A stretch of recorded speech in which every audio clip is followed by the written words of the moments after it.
എല്ലാ കുട്ടികളും പല ബോർഡുകളിലാണ് പരീക്ഷ പാസ്സാവുന്നത്. ആ പല ബോർഡുകളിൽ പരീക്ഷ പാസ്സാവുന്ന കുട്ടികളെല്ലാം ഒരു റാങ്ക് ലിസ്റ്റ് തയ്യാറാക്കുന്ന സമയത്ത് അതിൻ്റെ മാർക്കുകൾ സമീകരിക്കുമ്പോൾ സ്റ്റാൻഡർഡൈസ് ചെയ്യുമ്പോൾ ഒരു ഒരു ഒരു തുല്യത നമുക്ക് ഉറപ്പുവരുത്താൻ വേണ്ടി കഴിയേണ്ടതായിട്ടുണ്ട്. ആ തുല്യത കുറേ നാളുകളായി കേരളത്തിനകത്ത് ഉണ്ടായിരുന്നു. 2011 ഈ ഒരു മാനദണ്ഡം കേരളത്തിൽ ആരംഭിക്കുന്നത്. ആ മാനദണ്ഡത്തിൻ്റെ അടിസ്ഥാനത്തിൽ കേരളത്തിൽ കീം പ്രവേശനം നടക്കുന്നത്. അപ്പോൾ ആ ഒരു തുല്യതയിൽ ഉണ്ടായിരുന്ന പ്രശ്നങ്ങളാണ് പരിഹരിക്കാൻ കേരളത്തിലെ ഗവൺമെൻറ് ശ്രമിച്ചത്.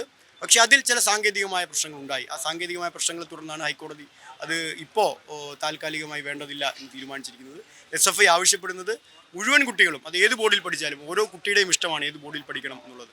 ആ ബോർഡിൽ ഇപ്പോൾ സ്വാഭാവികമായി പല ബോർഡുകൾ കേരളത്തിൽ തന്നെ പരീക്ഷ നടത്തുന്നുണ്ട്. അങ്ങനെ വിവിധ ബോർഡുകളിൽ പഠിക്കുന്ന കുട്ടികൾ പരീക്ഷ എഴുതി കഴിയുമ്പോൾ അവർക്ക് അവരുടെ മാർക്ക് സമീകരിക്കുമ്പോൾ സ്റ്റാൻഡേർഡൈസ് ചെയ്യുമ്പോൾ അതിൻ്റെ സ്റ്റാറ്റിസ്റ്റിക്കൽ ഇക്വേഷൻ അനുസരിച്ച് നോർമലൈസ് ചെയ്യുന്ന സമയത്ത് അവർക്ക് എല്ലാവർക്കും തുല്യമായൊരു അവസരം ടീമിൽ ഉണ്ടാവണം. അതിനാവശ്യമായൊരു മാറ്റം അടുത്ത തവണത്തെ അഡ്മിഷൻ പ്രക്രിയക്കകത്ത് മുൻകൂട്ടി കേരളത്തിലെ ഗവൺമെൻറ് നടത്തണം എന്ന അഭ്യർത്ഥന SFI മുന്നോട്ട് വെച്ചിട്ടുണ്ട്. അത് ബന്ധപ്പെട്ട അധികാരികൾ ആ നിലയിൽ തന്നെ